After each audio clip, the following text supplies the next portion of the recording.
You're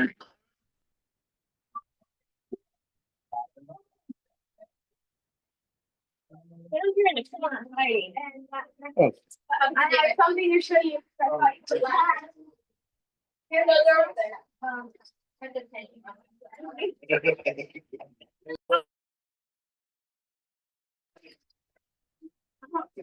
That's okay.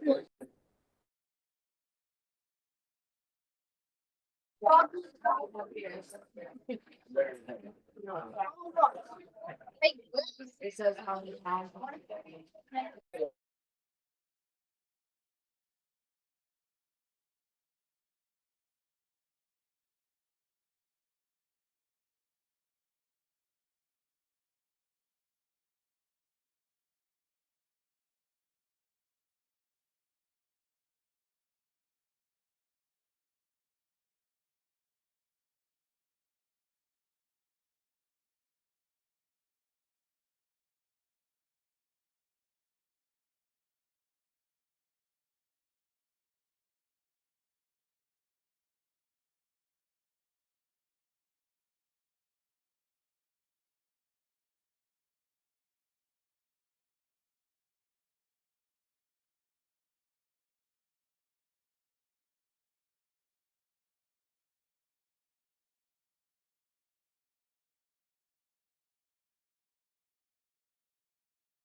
Oh, good.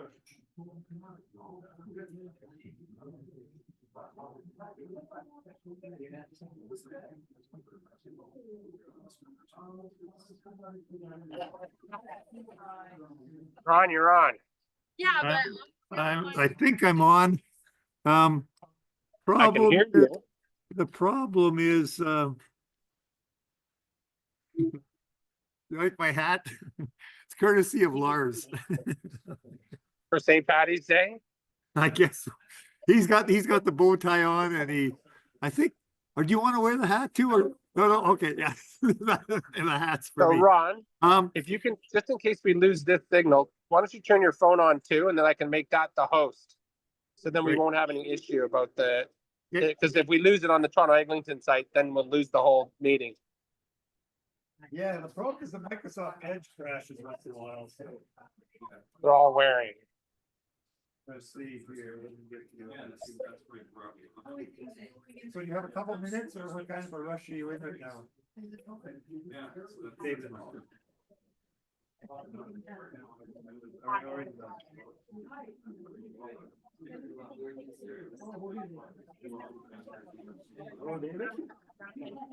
Hello, David. Hello, David. Yeah. I've made you the co-host on that computer, but if Okay, I'll make you yeah, the host on Yeah, your give me phone. a sec.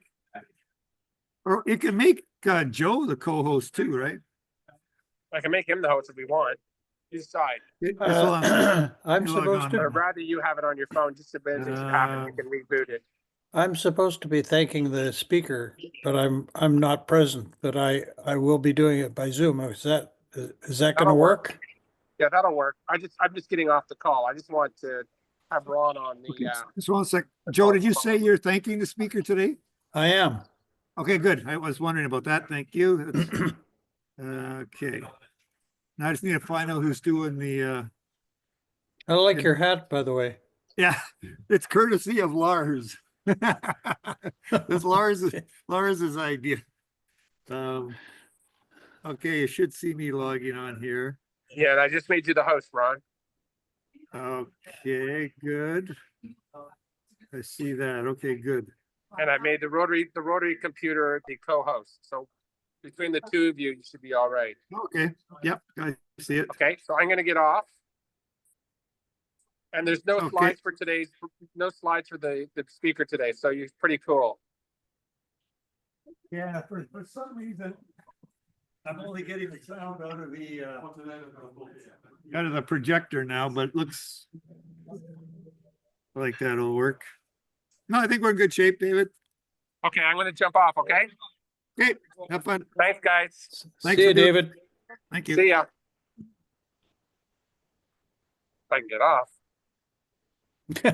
Oh, Yeah, don't turn. there we it go. Now I off. can leave. There we go. Okay. I'm gonna get some sandwiches.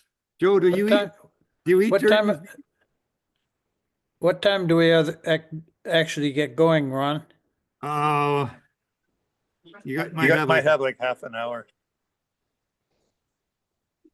uh, 12:30 12:30 for the, Oh, our speaker just came in. yeah, Joe, you got lots of time, Joe.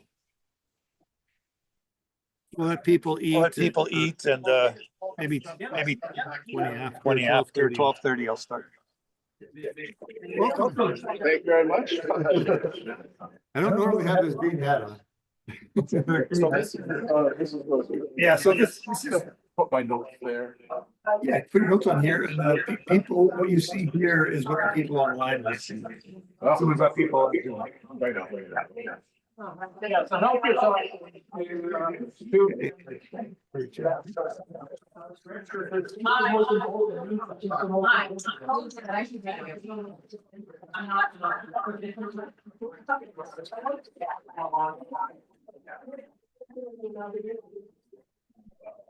Hi, Joe.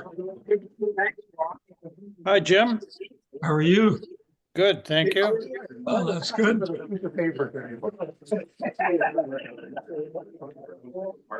Yeah, I could be, That's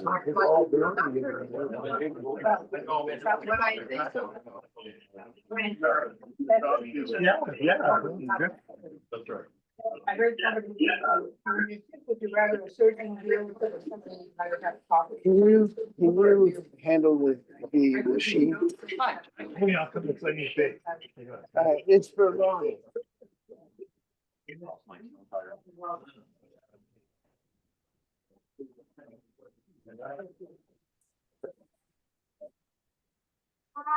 It's like, you know what?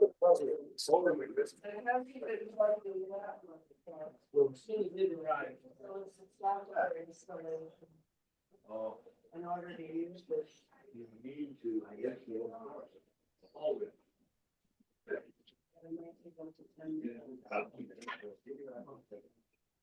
Is there a backlog of people to pay or just one, just one?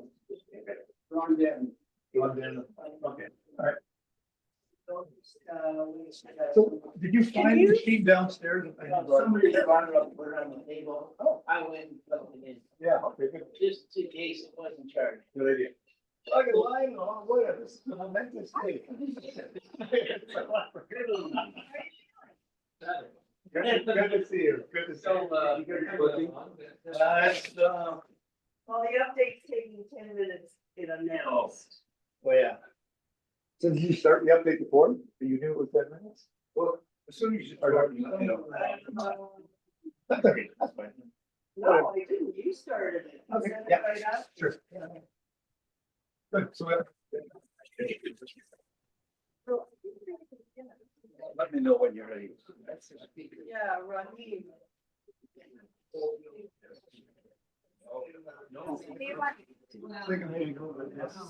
You wanna move it? You can move it. I can move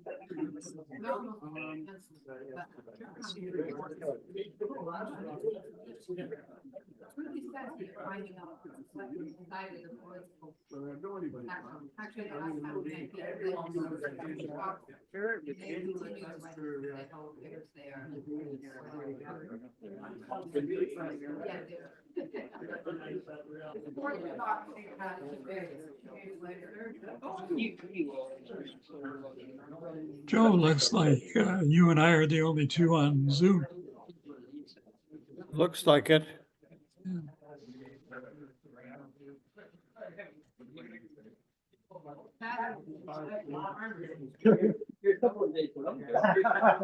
what was the carryover? I don't know how they're gonna be. Maybe, yeah. So what do we do? Do we allow them?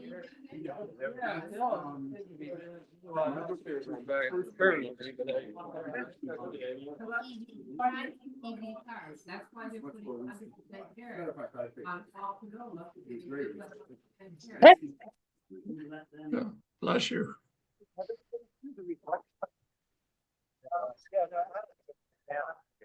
She said she could do both jobs. I said, okay. Well, I think Joe thinks he's saying. Yes. Okay. Oh, both jobs. I think that job. Yeah.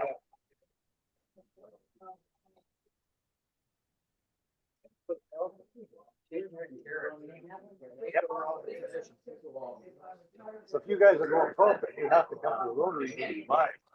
Is that the motivation? Yeah, already. March.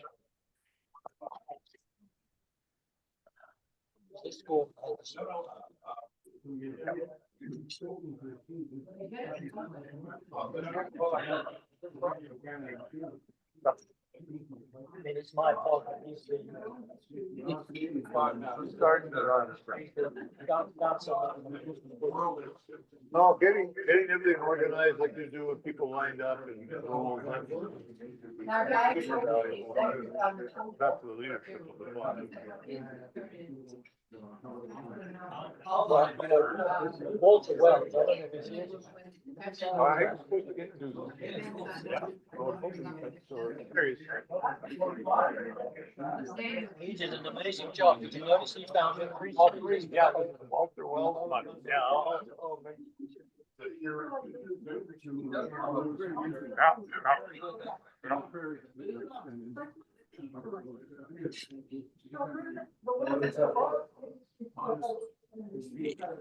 All right, it's good to see you two guys here. Yeah, it's amazing. Same table, side by side. Yeah, that's great.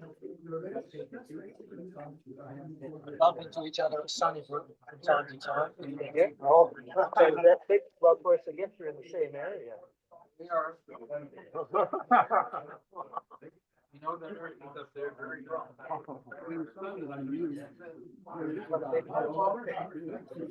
I just wanted to go over the.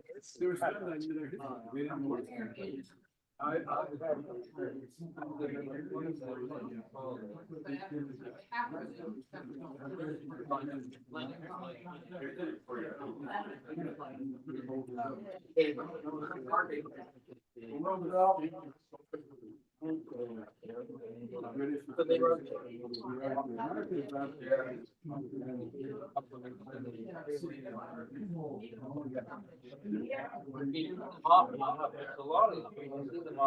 Hi, John. How'd you get to know them by, on a first name basis?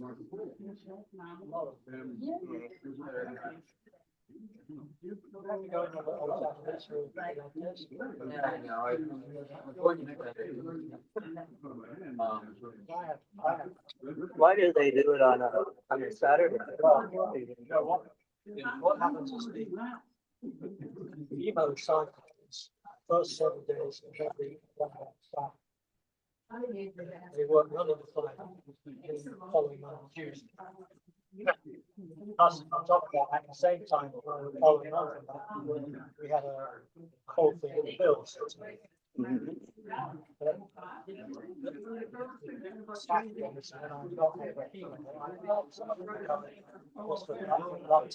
Okay.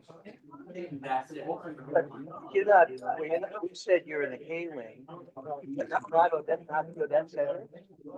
Which is where it's all consultations. Well, that's where Coral had her keynote. Got her, yeah. Hi, Joe. Hi, Jim. Hi. I was expecting today, both of you. Jim, Yeah. you couldn't make it. Are you good? Oh, yeah, I'm good. I'm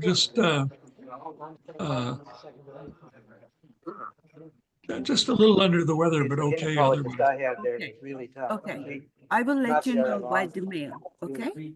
Yeah. Joe, we miss you too. Mom. He's not hearing me. Joe. We're all.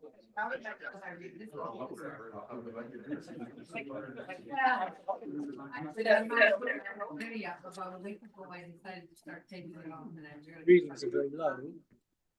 I wanted to go to a so I went and in 3 days I spent a bone marrow test. I then got a phone call a couple of days later to say this is afraid to tell you, but this is what you've got. And then 2 or 3 days later I had an appointment with the specialist. Boy, that's fast. And then a few days later I started the first time. So the whole thing is very But when I sat down with her the first time, you know, she chatted about this, that, and the other. And she said, the life expectancy, because I asked her, I said, what's the prognosis? She said, the life expectancy, the average life expectancy of the people I've been working with is 15 months. Wow.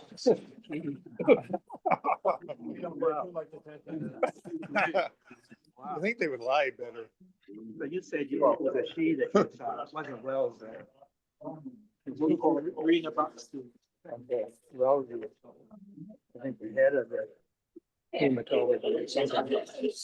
I mean, people have gone into complete remission for 3, 4, and 5 years.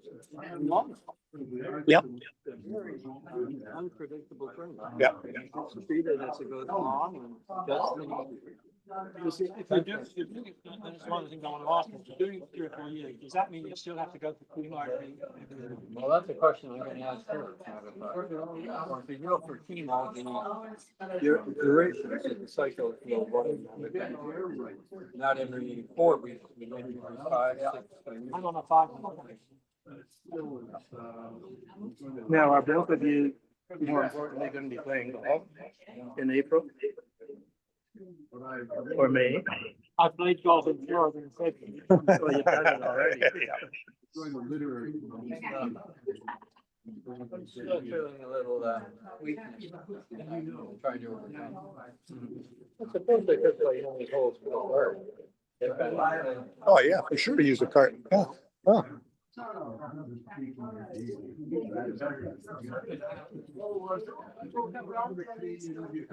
a few weeks ago, that we wouldn't be playing golf until May or June. No. Most people. This is not snow. Well, when they're talking about snow.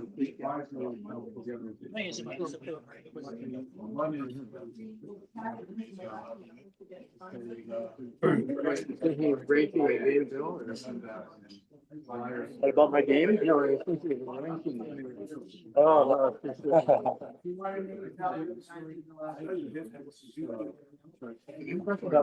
mine's not showing anything. My running forecast is not showing anything. It's showing possibly rain on Thursday. The Sunday is supposed to be cool. Starting tomorrow. Well, I'm showing starting at -6 and then +2s. Yeah. Well.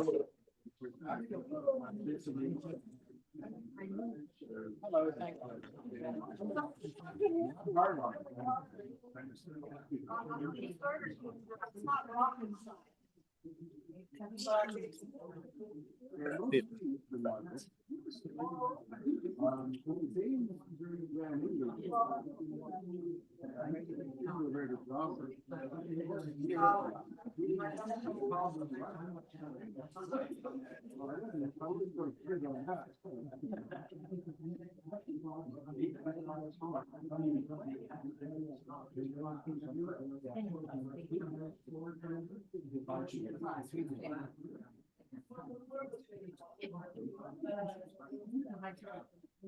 Just an architect.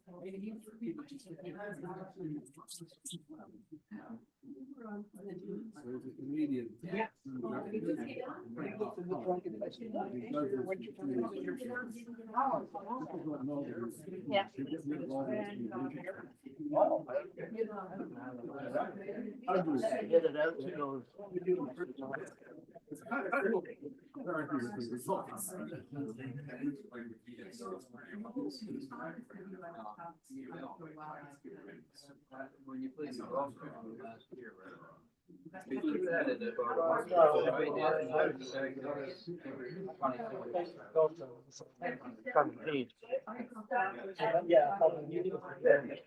Yeah.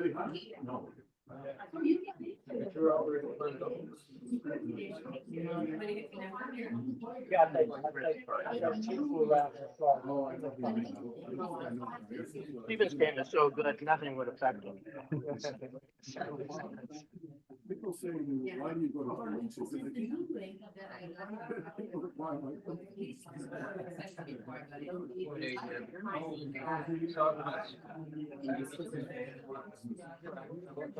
We tried that course, Girl and I. Iowa, what? No. Little Island? Little Island Park. Oh, yeah. Oh, no, not the same team. No. No way.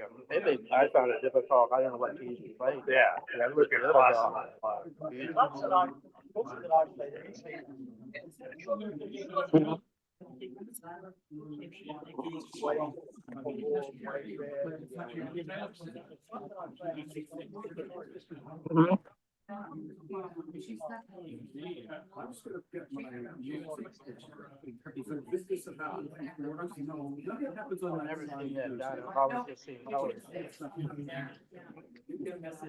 That makes sense. People colorblind. Yeah.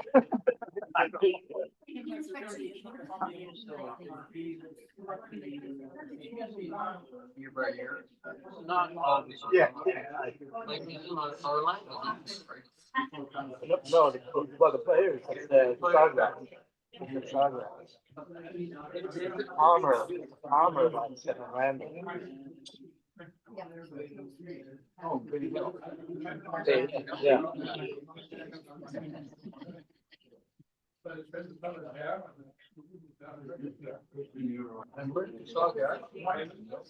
It's North Florida. It's near the water.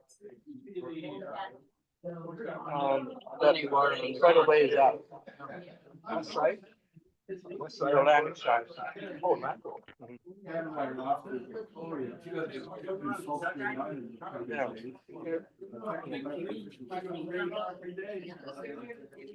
But he's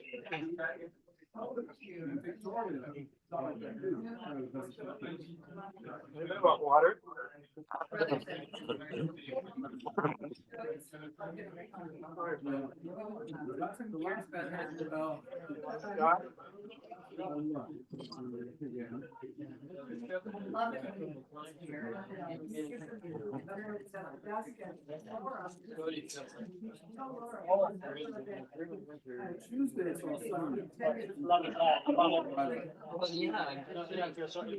I agree with this. It's predictable and there's no contract. So far, yeah. I do find like it's a lot of.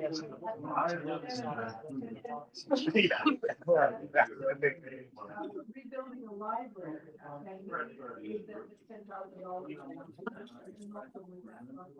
Which one of the major, right? Well, that opens it up to the, Or for the other, yeah. yeah, let's see when you turn the gym. But now you're the post is pretty good, even Connor is pretty way. That far back, still gets 800,000.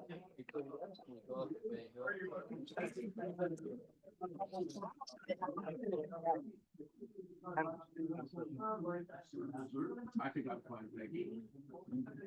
But Connor's had bad luck, it's only his putts, this, by an inch.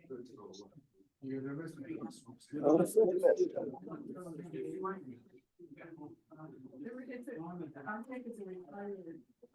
Very different time.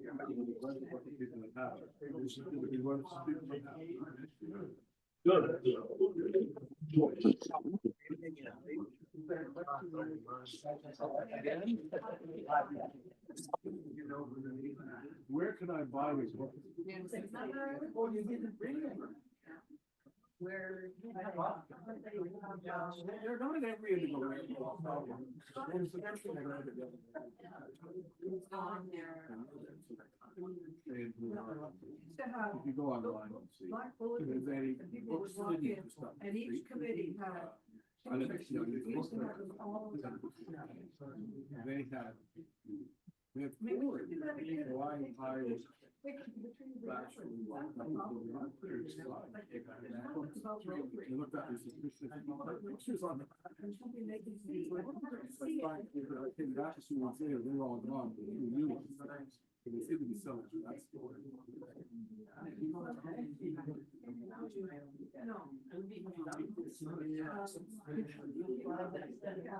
Oh, yes. Yeah.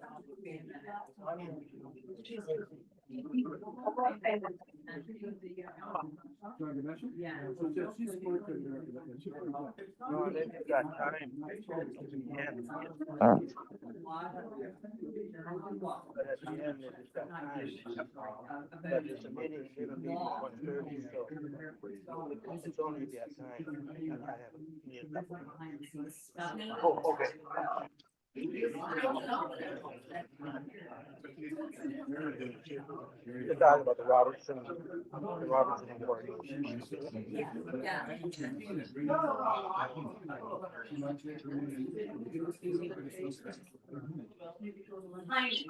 That's probably a thing. Oh. Yeah. But then ours go on with the basic history. Yeah, that could figure it out. We got a 1:30 meeting. Oh, no, it's here. It's the international.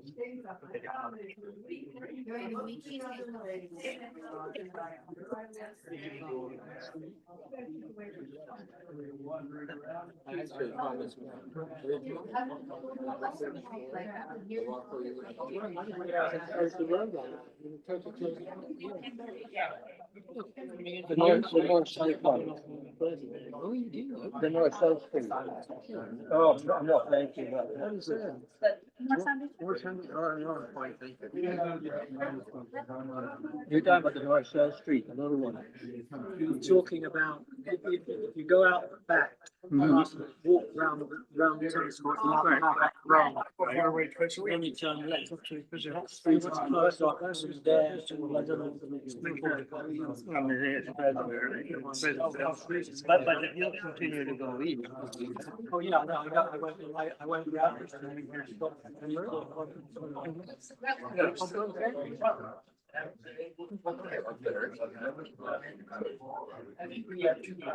She goes down. It's my wife's, it's my wife.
That happened.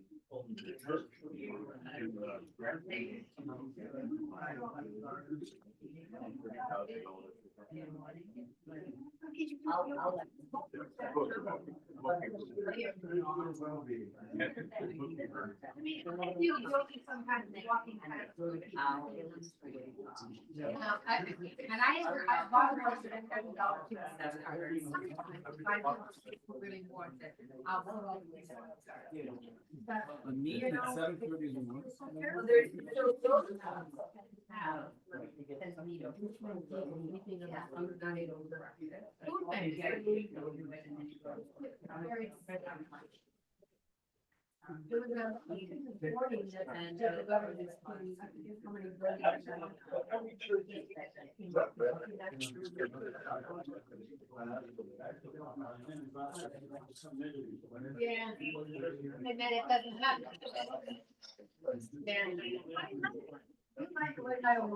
Hi, Walter. I'm forgiving. Hello, how are you? Good. How about you? I'm doing well, thank you. Good afternoon, everyone. And now that Walter's joined us online, we're ready to start. Thank you for waiting. Good afternoon and welcome to the 19th of March meeting of the Toronto at the Toronto Lawn Tennis Club of the Rotary Toronto Eglinton.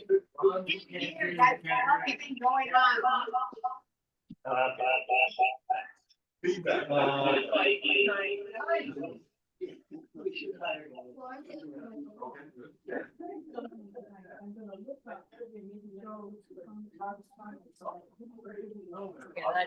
Okay, hopefully that works. Okay, let's try again. We'll get going again. Yes, welcome to the meeting today. I'm your Sergeant at Arms and Leprechaun. Thanks to Lars who provided the hat for today. I'd like to first ask to get the meeting started with Anna Shep giving a reflection, please.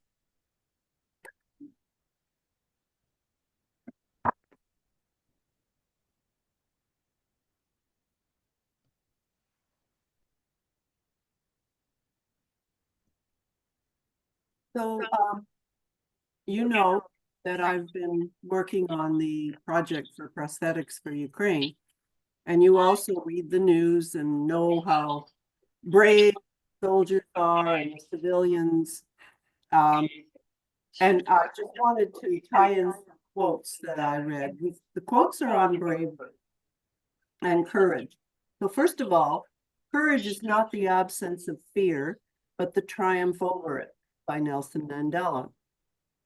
Life shrinks or expands in proportion to one's courage.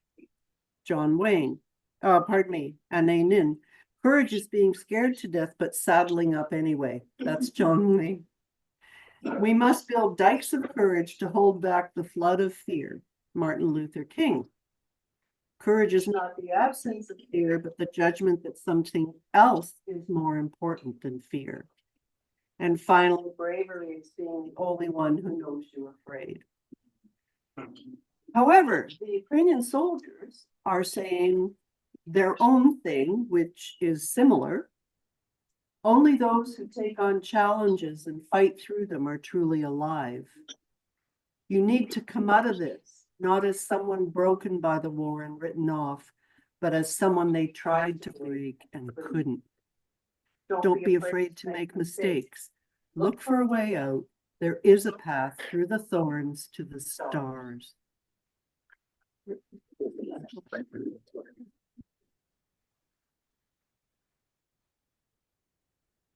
Great, so we've got a full house today for our speaker today. There's 22 of us here live. There's 5 last time I looked online. So 27 is a good number for this group. And unless I missed it, did I miss any guests? I don't think so. You all look pretty familiar. Okay, great. So this is Walter Wells month, in that he has arranged all 3 of our speakers.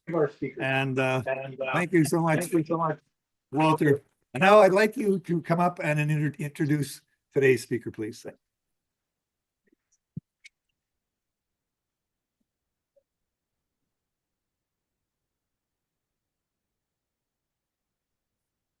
Thank you, Ron.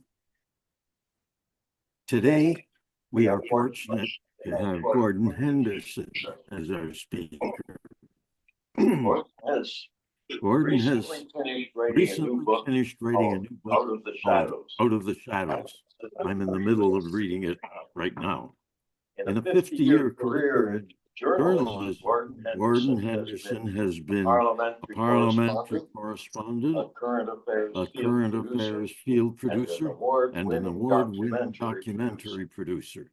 He's directed films from Afghanistan to the Arctic, from Beijing to Buenos Aires, and his company, 90th Parallel Productions, has produced more than 100 documentaries.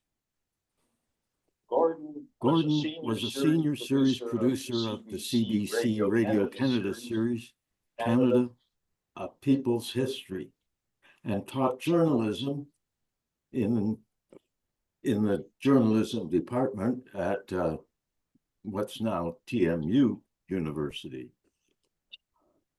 He is now primarily writing. His first novel, Man in the Shadows, was built around the assassination of Irish-Canadian politician Darcy McGee. His second, Out of the Shadows, was co-written with Métis writer David Bouchard, and it takes place during the Red River Resistance in Manitoba. Both feature Sir John A. Macdonald. Gordon and I encounter each other in a men's discussion group at our church. I know you'll be fascinated by Gordon's talk and educated too. Gordon.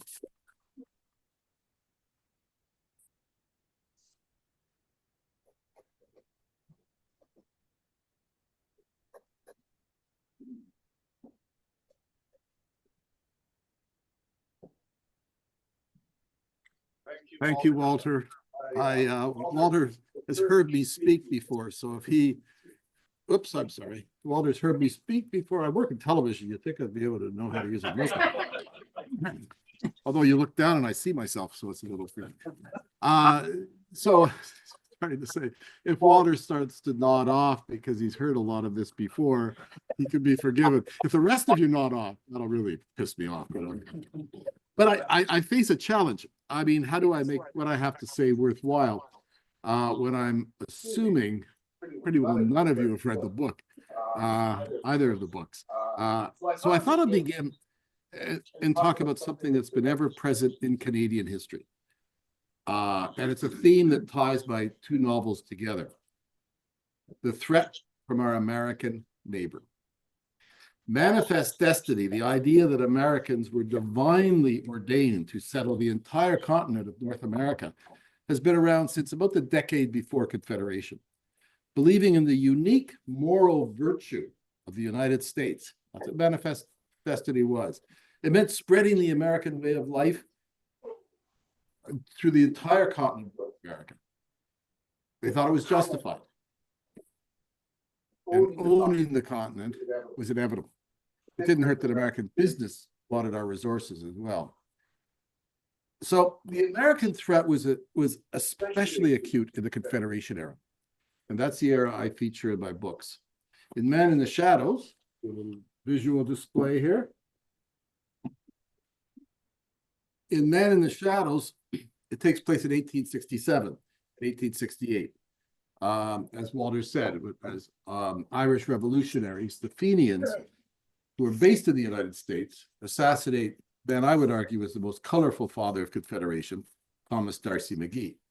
The Fenians invaded in 1866.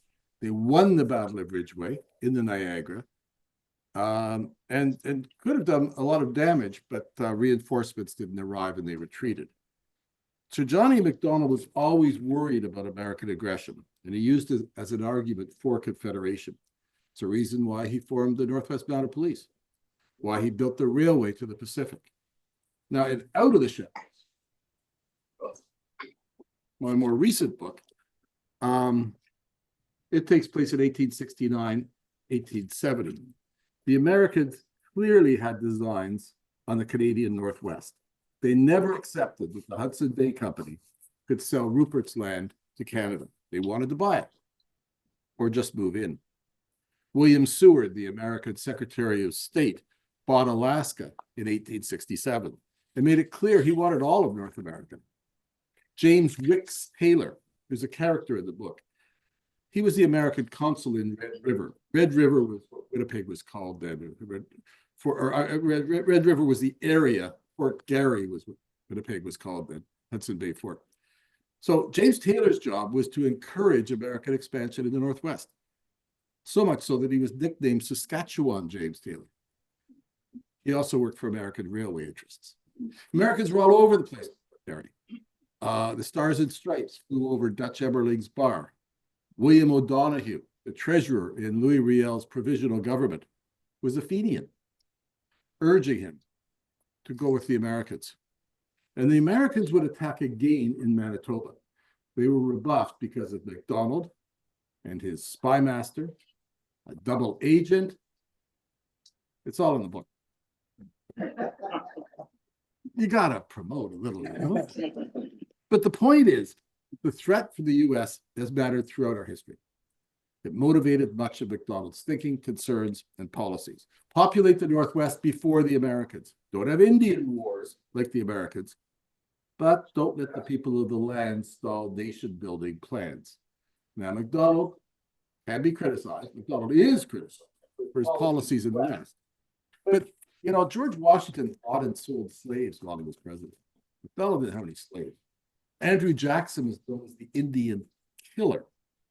You could stand in Jackson Square in New Orleans and admire his statue. He's on the American $20 bill. MacDonald's statues are being taken down, and he's been taken off our $10 bill.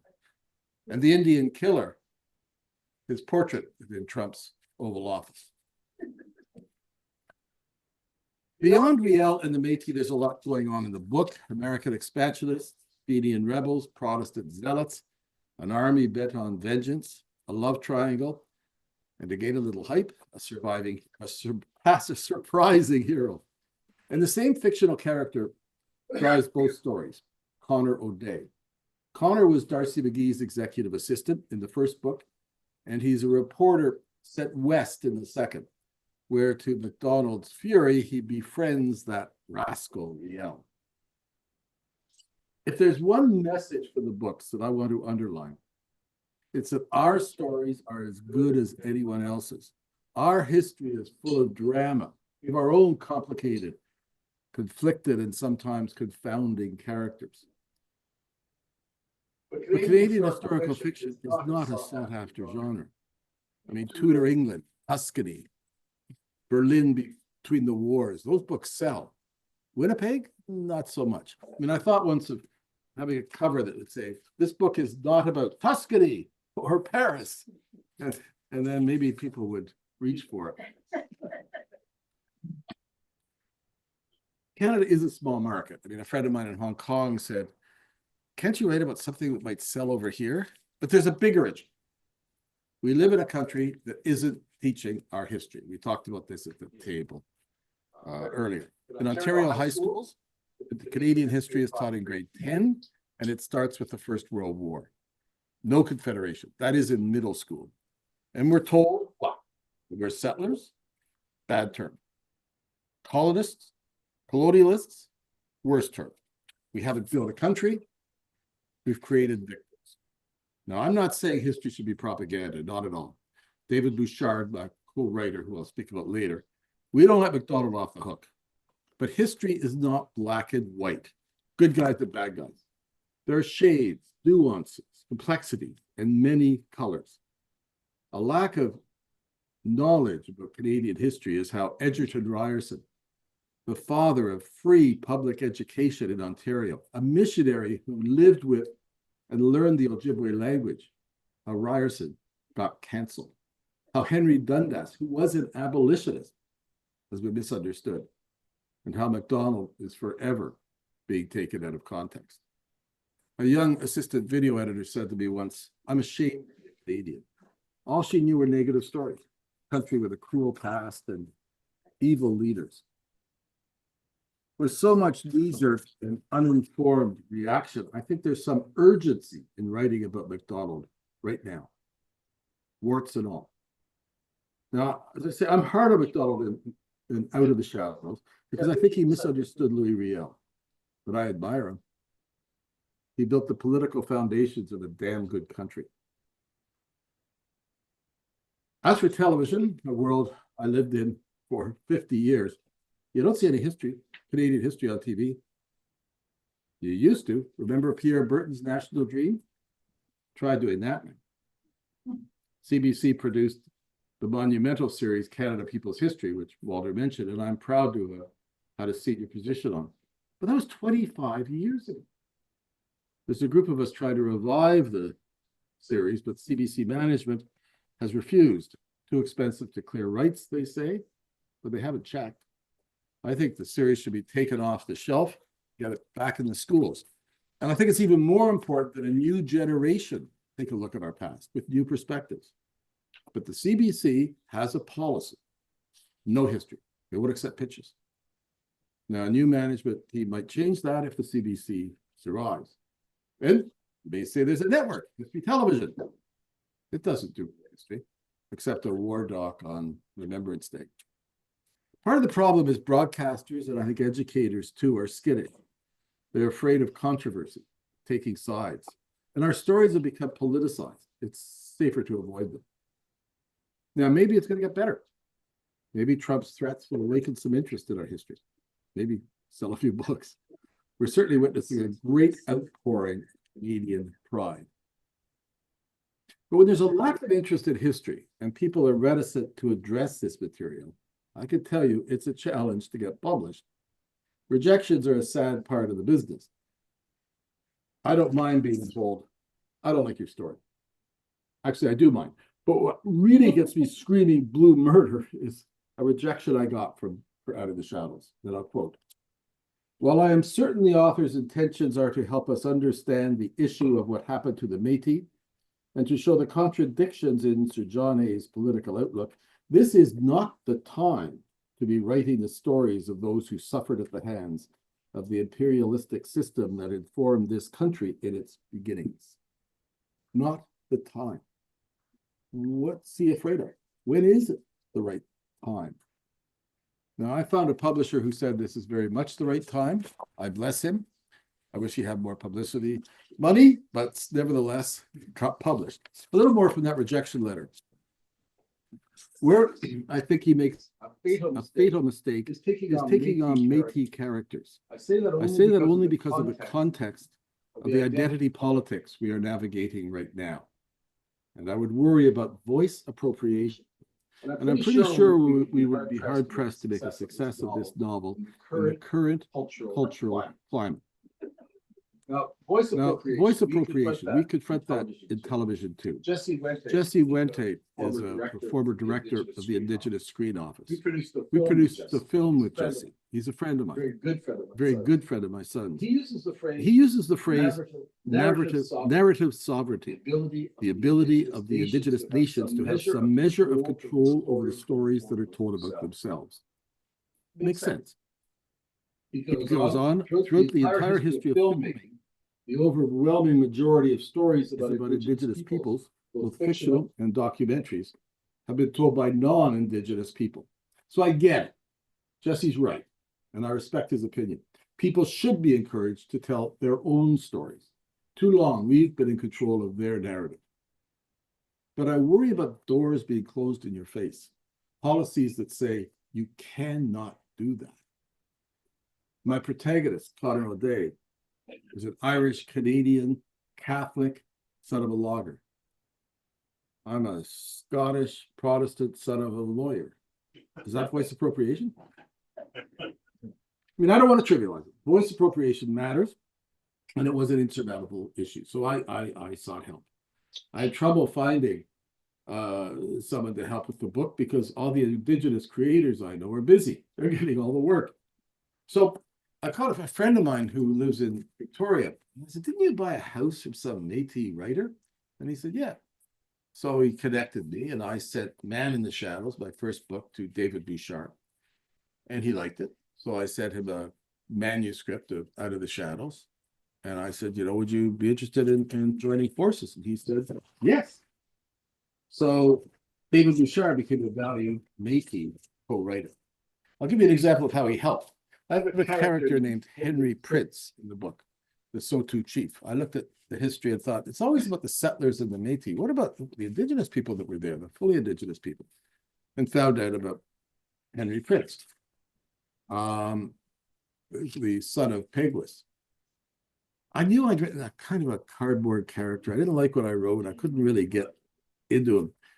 And David went wild, adding color and perspective. He had Chief Prince looking up at Father's sky and the 13 grandmothers who reside on the back of Grandmother Moon in the sky. And I remember saying, that's beautiful, David, but he was a Presbyterian. And he responded, I'm sorry. You can't hear me? Where did you lose me? I almost got to eat it. Okay. I don't know when you lost me. With Grandfather Moon? Okay. So David wrote, I'll stick to that part. Again, I don't know when you lost me. So David wrote about Father's sky and 13 grandmothers who reside on the back of Grandmother Moon. It was beautiful. But I went, David, he was a Presbyterian. He said, no, don't worry. We accept their stories. Why won't they accept ours? So Grandmother Moon stayed in.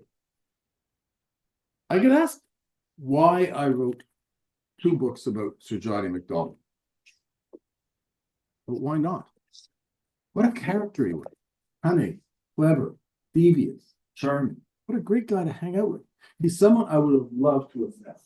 He was a visionary who made mistakes, and now a man much condemned. But I agree with my old friend Richard Gwynn that he was the man who made us. I don't think no MacDonald, no Canada. It was more complicated than that. But without his perseverance, we could all be Americans today. So he matters. And that's why I write about him. I try to write MacDonald with a twinkle in his eye, always calculating the political odds. And Louis Riel? Well, to some, Riel was a traitor. I mean, that's what most of us are taught. To the Métis, he has always been a hero. David Bouchard grew up in the prairies, hating MacDonald and loving Riel. I wrote a sentence. Louis Riel was furious. David went, oh no, Louis wouldn't get angry. Well, he killed Thomas Scott. Riel is now officially the first premier of Manitoba, and we celebrate Family Day, had a boring title. Manitobans celebrate Louis Riel Day. That wouldn't have happened a few years ago. So like MacDonald, Riel was an intriguing guy, at once brazen and insecure, aggressive and devout.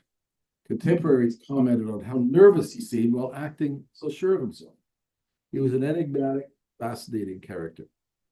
He went to seminary school in Montreal, fell in love, and gave up the priesthood, or gave the idea of the priesthood. But he was rejected by her family, and on his father's death went back to Red River, where he was thrust into leadership when the surveyors arrived on the land. I'll read a little section in the book.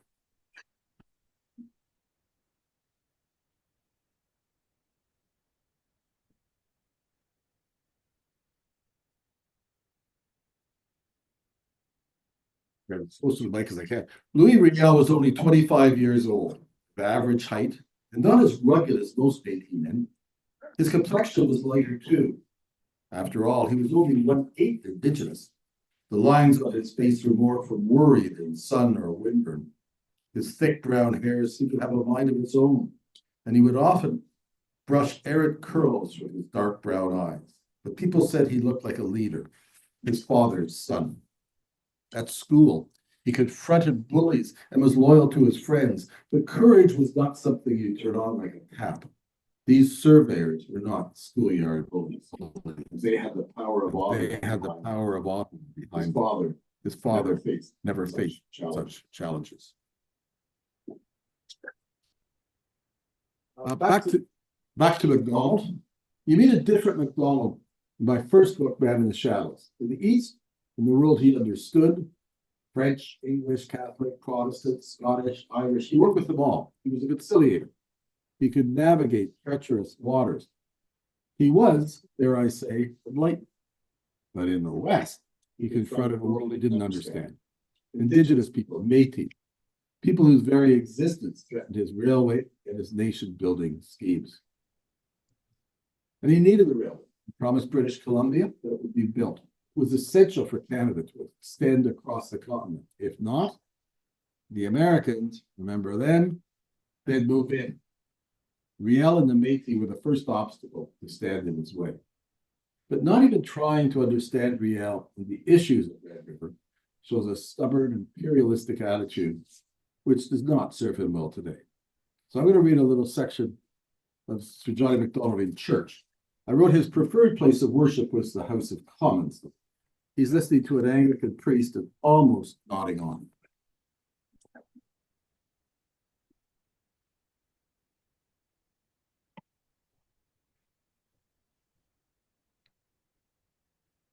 The priest was going on about faith, hope, and charity when suddenly his message caught MacDonald's attention.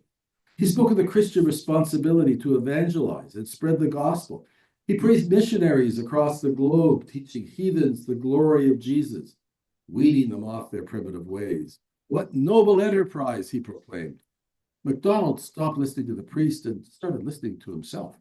If he could convince the Indians of the privileges of British society, make them like us, it would be good for everyone. He imagined speaking before an appreciative audience. If the Indians carried out all the obligations of civilized men, he'd say, they would earn the right to be considered as equals with the whites. He almost added, Amen. But he slumped in the pew. The people of in the West, Indians, Métis, all of them are probably too set in their traditional ways. He didn't understand why. He would never understand why. I sneak in actual words that were said. So he did make that speech where about if they carried on the obligations of civilized men. But colonization, assimilation, they were not hateful words back then. They are now. I'm going to read another section, the last section, with MacDonald and Gilbert McMicken. Now, Gilbert McMicken was his spy master. He actually hired McMicken to keep an eye on the Fenians and threats again from the States. McMicken is particularly worried about the Fenian threat. MacDonald is too, but he doesn't want to make too big a deal about it. He doesn't want to stir up Protestant Catholic trouble. The Orange Lodge is very, very prominent these days. So right now, he's more worried about reality.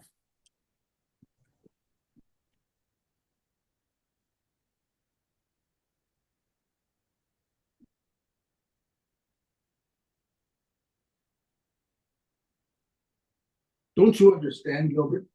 If we want to take the West, we simply have to tame the people who live there. They'll lose their ways, McMicken muttered through his beard.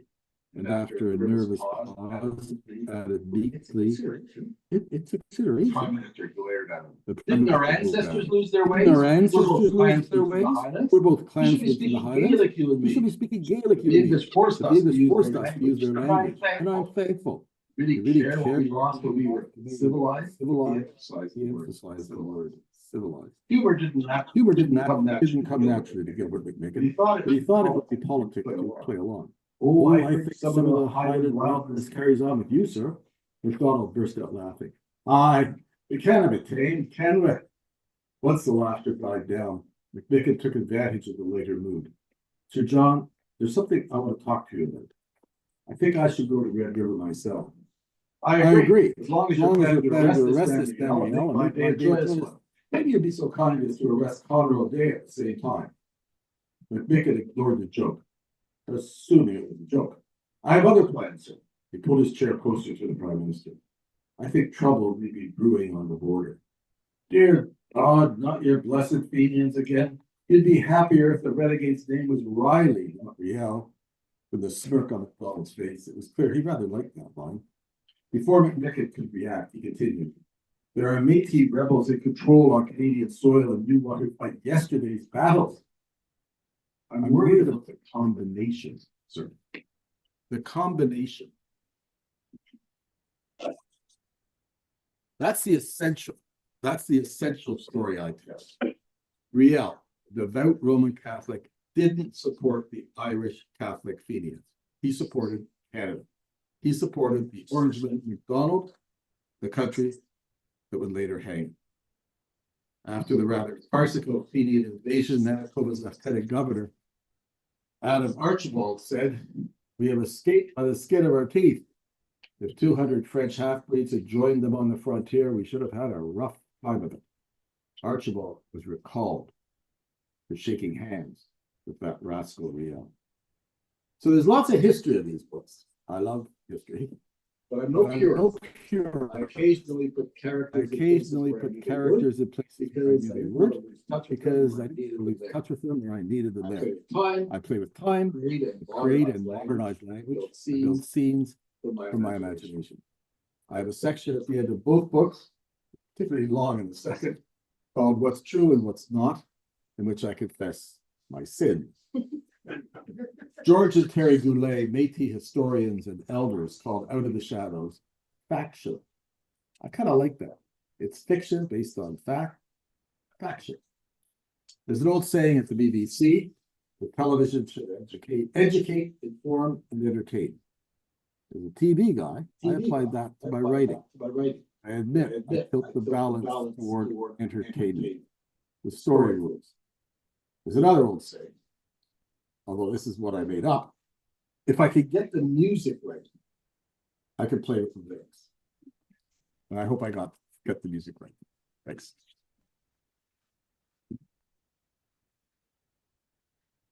You take questions? Yes, Gordon, we do have some time for questions, and I'd like to actually ask the first one, if I could. Why didn't you speak into the microphone? No, when you look at a map and anyone looks at the map and sees Alaska, how bad was it for us that that's happened, considering what's going on now, and with the opening of the Arctic Sea and Northwest Channel for shipping, how big of a loss was that we didn't buy Alaska? I don't think we were ever in the running. I think Alaska was the Russians. They bought it for the Russians, and Seward had the money. Canada was in the process of buying Rupert's Land, which is essentially the entire West. So I think we were better off with Manitoba, Saskatchewan, Alberta than Alaska. But see the Alaska Panhandle, and that was, if I'm right, I think I am, 1905. That's the Brits selling us out. Because Canada it wasn't until the Statute of Westminster in the 1930s that Canada started to control its foreign policy. So I think that's terrible that they got the Panhandle. Same way you look at a map of Maine, and Maine goes right up into New Brunswick. That was the Webster-Ashburton Treaty in the 1840s, and again, the Americans or the British selling us out to the Americans. David Thompson, the great explored the West called the Webster-Ashburton Treaty, a blockhead treaty. Yep. Your book, your emphasis is very much on the English part of Canada. And it would seem to me that we can't really understand this country unless we understand the role of Lower Canada. And some of the people, Cartier, Vivant, Maisonneuve, and some of their stories, Maria Chapdelaine, and that was so important. And of course, MacDonald needed Cartier, they need that French compact that comes to, people said, the Laurentian elites, based in Montreal, admittedly, it was Anglophone, but based in Montreal. But going before that, and those values, which I think are still prevalent, and hopefully that may be one of the big factors as our neighbors to the south try to take over this country directly or indirectly. I believe one of the strongest resistances is likely to come from Lower Canada. I don't disagree. Well, I think it's kind of ironic that right now there's a surge of Canadian patriotism, if patriotism is the right word, out of Quebec, because they realize they've always felt that free trade would work if they were independent. If Quebec was independent, free trade is necessarily going to work. So they kind of think, well, Canada might be working out pretty well. These books, Cartier is a very prominent character in both books, and the Métis spoke French. So they spoke French and then mischief too, but they speak French here. So these books do deal with that dynamic. Although the first book is more about they're both about Fenians more in the Irish. But Canada People's History, which was cited, was a Radio Canada CBC co-production. So I was the chief operating officer in Toronto. I was the chief operating officer in Toronto, but Jean Dron was in Montreal. We tried to function like McDonald and Cartier. So I don't disagree. But I think we do. But I worked on a series about Champlain with it was done French is not great, but I can speak television, so I advise it. And they were stunned that I knew so much about their history, Quebec's history, because they didn't know anything about English. So I mean, all the names that you mentioned I do know, but they don't necessarily feature in this book. But Cartier does, and Jack, you got a question? First of all, I just want to thank Walter Wells for bringing you today, because your topic is right on. This future of this country is at risk, as it was in the past in our history. And I would agree with you, as a history teacher for 30 years, Canadian history is very poorly taught. It's an embarrassment. I guess my question to you is, right now, we've got the Toronto District School Board renaming 3 schools, John A. Macdonald, Dundas, and Ryerson. All right. And I'm amazed that there's no reaction. I found one particular organization, a group of concerned citizens that are trying to deal with that. I mean, we let Dundas Square be renamed San Kofi. What do we do to get control of our history again and make it as important as it should be? Okay, I don't know if you want the short answer or the long answer. There is an organization called the Canadian Institute for Historical Education. That's probably the group that you're talking about. I'm a member of that group. I'm on the advisory board. We meet again tomorrow morning. We were working like hell to try. It was that organization that got the mayors together to write a letter that Dundas Street entirely wasn't changed. It's been postponed, it's shelved. But so this organization is it's mainly old retired politicians. It's led by Gordon Walker, who is a Tory cabinet minister, although it's Sean Conway, who's a Liberal cabinet minister, who got me involved. So there is this organization, and you can look it up, CIHE, Canadian Institute for Historical Education, and it is trying like hell to defend those 3 men, Dundas, Ryerson, and Macdonald. Not to say they were heroes, although I think Ryerson was, but to say learn the history. don't just cancel. Canceling without context is obscene.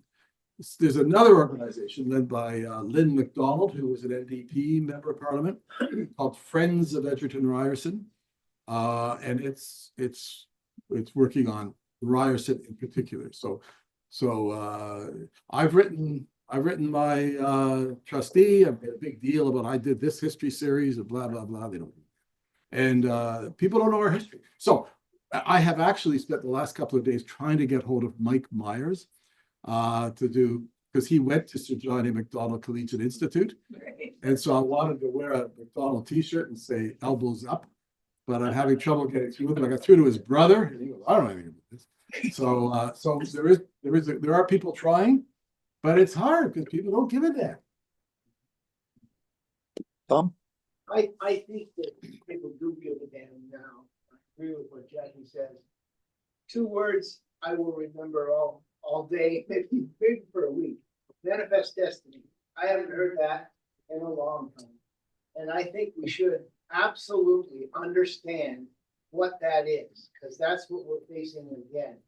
And there is a renewed feeling that we should. And I'm worried about the lack of history in schools. I mean, because the longer schools are in business, the more they have to teach history, you know? So I don't know where we go back to get this, but I agree. I think our history out west and how we linked up with BC and all that stuff is really important, and most Canadians don't know it. And it's interesting. They're good stories. They need stories. They're good stories. I had just before I came here, a friend of mine who lives in St. Louis sent me a note saying, I've done my family tree, and I think I'm related to Dominic LeBlanc. Do you think? And she wants to move to Canada. Do you know him? And maybe I could say I'm a relative. Walter, you had a question? No, I grew up watching TV, Davy Crockett, Tales of Wild Frontier, things like that. And when you were reading some of these excerpts from Johnny MacDonald and such, you have the ability to bring these people alive. I'd like to see those people being televised and a series on Canadian history, on little segments, on the Métis and some of the stories about the Indians and the Métis and some of those things. I'd love to see that on television. Again, because I relate to Davy Crockett and the Wild Frontier, and I'm still singing that song in the back of my head, right, when I'm thinking about it. And it was wonderful stuff, but we need this in a Canadian perspective. Yeah, I mean, believe me, I'd love to see this on TV. Now, David Crockett wasn't great history, but nevertheless, and then there could be some. We had Radisson when we were younger too. It was poorly done, but now there's nothing. Yeah. And I'm serious. Patrice Dutil, who's the historian who defends MacDonald more than any other. He just wrote a book called 1885, the apocalyptic year in MacDonald. He and we become friends. I didn't know him then. We were both pitching the same idea. The MacDonald, not Yea MacDonald, well, he was a little more. It was more the dispute. Let's talk about it. What's going on? And neither of us could get anywhere with it. And CBC won't take Canadian history. CTV can't really afford it. And you don't expect the streamers to. So there's nothing.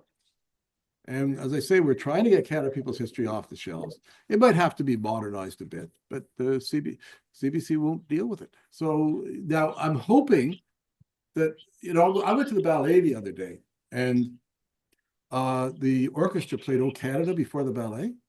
And everybody stood. It was the most moving, patriotic event I've ever been part of, including hockey games. It was amazing.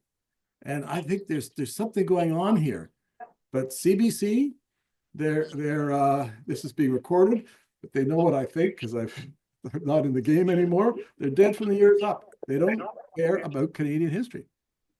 And if you don't, why are you a public broadcaster? Why do you run Family Feud and you won't run? I don't think you could go John MacDonald, King of the Wild Frontier, but tell some Canadian stories. Gabrielle Dumont. We have Murdoch Mysteries. That's right. Or you're the person we could spend all afternoon talking with, but we're Getting gonna. a hook? Yeah, Okay. we're gonna give you the hook right now. I Books to sell? don't, Yeah, but, yeah, sure. well, no, this was all, they're all marked out, but I can give you a visual reminder when you're in the bookstore. It's not in every, it's sold out on Amazon right now. Well, I don't, yeah, but I don't know the refilling, maybe because I canceled my Amazon subscription. I rid myself of American goods, but it's, I know there's a bunch of copies of Book City up the street, and it's at Most Indigo, so you can always order it. Thank you, Gordon. Actually, one of our Zoom participants is gonna thank you if we can hear him. Joe, can we hear you, Joe? Yes, I can hear. I heard it and I really, really enjoyed. Can you hear me? Oh, you're coming up. I'm sorry I have to do this by Zoom. I unfortunately was not able to attend in person, but Gordon, I want to thank you very, very much. We owe you an enormous debt of gratitude for reminding us of the excitement of Canadian history, which by American cultural imperialism has been sadly overlooked over the several years. Fortunately, as a result of the current president of the United States, Canadian identity and patriotism has reemerged as a important part of our lives, and the history of Canada it becomes much, much more important. You have introduced us to a handful of extremely exciting people out of the thousands who helped to settle this country and make it as good as great as it is. And the names are all familiar to you, but you probably don't know very much about them apart from the fact that they were important people in our history. But you have put some flesh on them and made them very interesting. And thank you very much. We owe you a great debt of gratitude.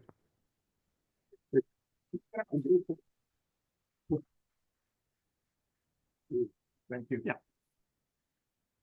Did you hear? Widely available on, the book is widely available online and in the library. I just. It's in the library, yes. And it's online. But go to your independent bookstore. Yes, Indigo. Indigo, but even the smaller ones. Yeah, smaller guys. I agree. Thank you, Gordon. We're going to continue with the Rotary meeting. You're welcome to stay if you want to be part of it, but if you have to slip away, we totally understand. Okay. Yes. I'm really sorry, but I'm down 2% on my phone, so. Okay. Which, oh, you have the new one with the funny connector? Or could you use this one? USB-C. That's the new one, right? Yeah. Oh, okay. Okay. Online people, we may lose you. We apologize. We can probably come back using their Wi-Fi. Yeah, we'll see if it picks it up. Yeah. Okay, that's all we can do about that. Let's have a quick round of happy bites. Who's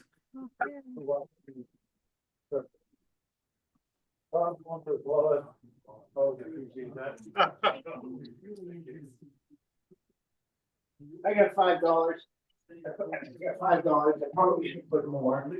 I've had a great week.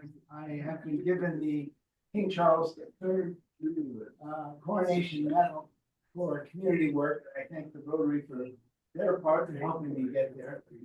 I got an MRI tonight, after 2 days in Canada. Can you believe that?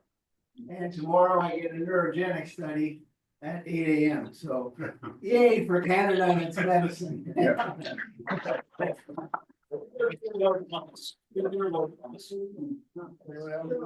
Oh, sir.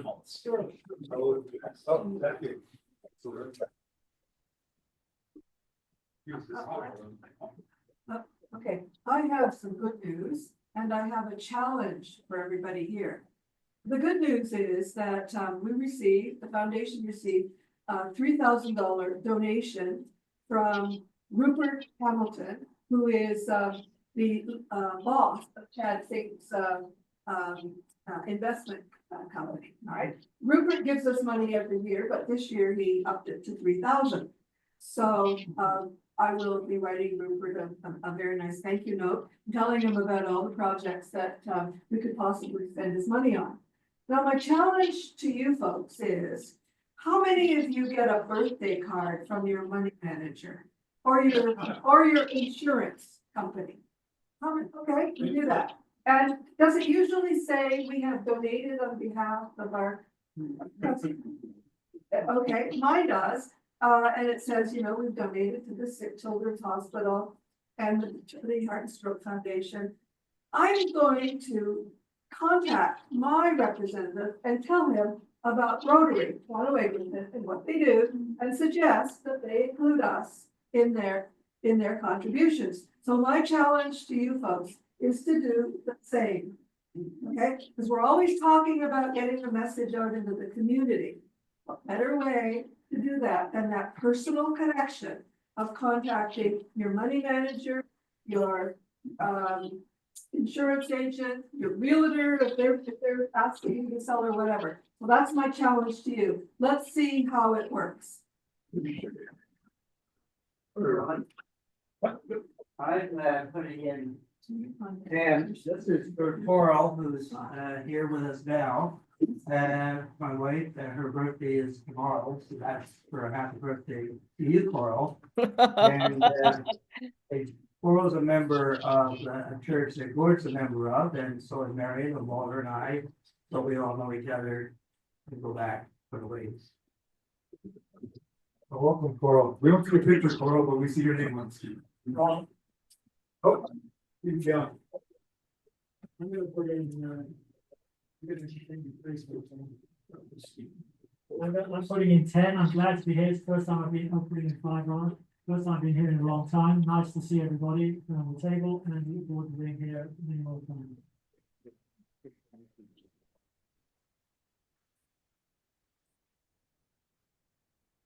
Stephen, you stole my line, but I was going to say that, well, it's nice outside, spring is coming, but the nicest thing was to see you in person here, so welcome back. Sorry. Any other happy bucks? Online people, I think we can maybe hear you. Say something just so I can test the sound. Say something. Anybody? Might just be. All their microphones are off. All their microphones are off. So Okay, they good. have to hear them talking, they're not, nobody's raising their hand. Okay. From what I've been told, we have one birthday, happening around now, and that's Walter Wells. He tells me he's going to turn 53. Or he's 73, but he looks like he's 53. Sorry, Walter's cut. Sorry, Walter, and sorry, other Walter. Any other birthdays besides Walter Zlaka? Okay. We've got the Happy Bucks. Bill Martin wants to make a report, Lars. Should he do it before you or? Do it before. I'll do it before. How much go on? This is a report from the Foundation Committee, actually, and there's history to it because I'm talking about the Robertsons, and the Robertsons, Pat and Doug, were members of this club for many years. We do have a book that was put out many years ago called The Rotary Club of Toronto Eglinton. It went up to 1994, and it has Doug as being our president in 1989 and 90, and Sandy, you were the secretary that year. And I'm here to talk about the Robertson Awards. This was something that was established in 2012. Pat died in 2011, Doug a few years before that. And as a result of that, and because of their commitment to the club, we decided to have awards for the University of Toronto. Pat was a nurse, so it was one for nursing, and Doug was a doctor, one for medicine. We had an event, thanks to John. John, you were involved in arranging dinner at the Rosedale Club. We had a dinner, and as a result of that dinner and the fundraising, we raised $60,000. $30,000 was given to each of those schools. We've been giving the money every year. Not we, because it's through the faculties now, but every year monies go to a student at each of the schools. The current awards are now about $3,000 to $4,000 a year. The $30,000 we gave for one school nursing is actually now $54,000. It's increased in value, so the awards go up every year. The medical one, they tell me, is $60,000. I'm not sure how that was arrived at, so I've asked for more information. So this is about the awards that we're giving every year for students. And just to let you know, the students do reply for both faculties. They do reply. They've given long reports on themselves.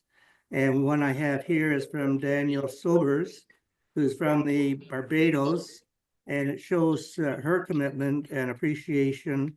She said, talks about herself, and then she says, I was also fortunate enough to have been awarded the Patton Robertson Toronto Eglinton Rotary Award for Nursing during the fall semester, and then she goes on from there. So that's a report. I can talk more about medical school some other time. Thank you. That's Jack. 2,000 was matched by UT fund, so it was double. I have the most incredible picture of Pat and Doug in their kilts. I don't know whether, Lars, you want to do a post of this award in their name. I'll send it to you. Yeah. President Arts, voting is yours. We're gonna get a good time.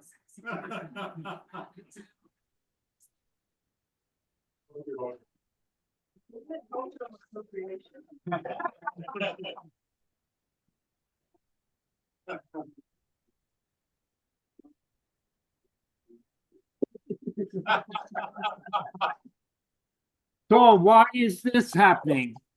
Yeah, please turn it down. It is the International Day of Laughter. So that's when I drove down, it struck me that this could be a proper thing to have. And yeah, throw it away or something like that. The interesting thing is that I have a friend that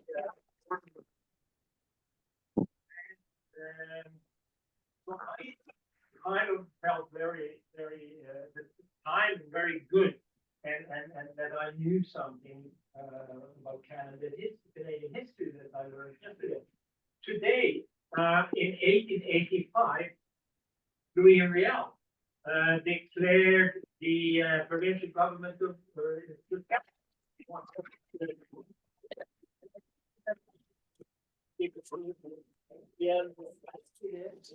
it was crazy when he talked about it, because of course he knew about that first, but so that was part of it. Actually, 1813, on this day, Dr. David Livingstone, well, he was not a doctor then, but he was born that day, so Dr. Livingstone, I presume. Interesting. Actually, thank you to Walter for all the very interesting speakers that you have brought over the last couple of years. No, weeks, months. And actually, we discussed at the table here. So we talked to Gordon, and we said that recruit Jackie to that Institute of Canadian History, what it was, and we will get the signing fee for the Rotary. That's so. Yeah. So you talk to your agent, Jackie, and Okay. negotiate, but Okay. you will be recruiting for that. Jackie is dying to have on any board, so the thousands of board, Walter and Bill, will come into our Rotary Foundation. Speaking about our club foundation, speaking about the Rotary Foundation, I've been carrying this envelope and I've been so afraid of losing it, which I usually do with a lot of things. And so on. But when I saw Neelam coming, I got really glad. And again, my apologies, Lionel, but I'm so glad to see the two of you, Lionel and Stephen. So it's wonderful that you're here. But the reason I'm glad to see Neelam is that I got this envelope from the president of Rotary International, or I think, or maybe it was for the foundation, the chair of the foundation. Thank you. And it is actually from Neelam Bedi. And this is to thank you and recognize that you have become a benefactor. So please, Neelam. Thank you.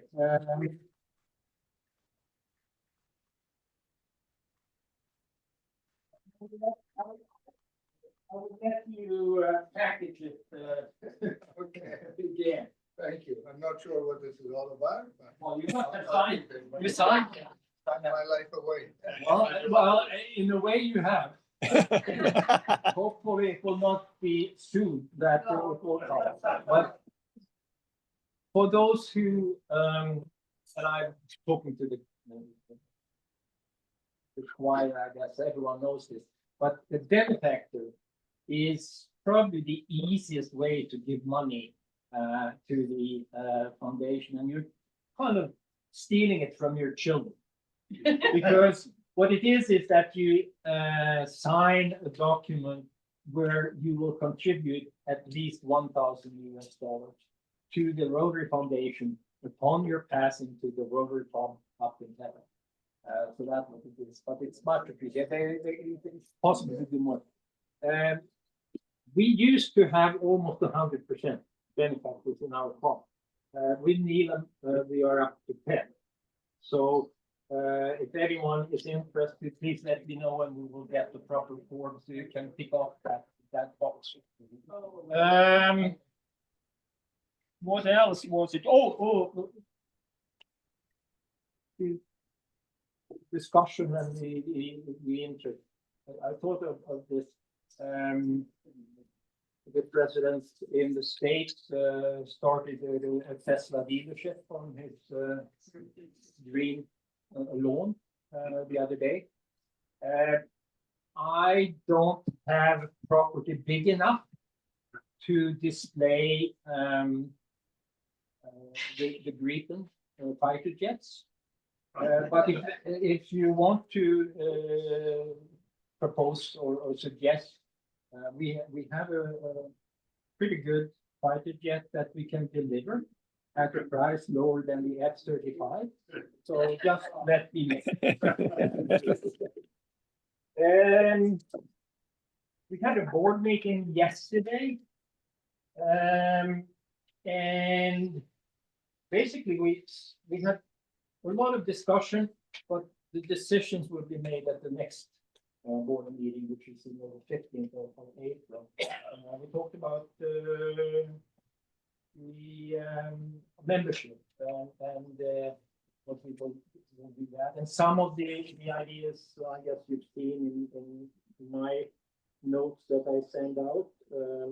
We will have the committee, the membership committee will get together on the 4th of April to discuss more in detail and how we can do that. But again, it struck me when I listened to Gordon, something again that would be of interest to the audience.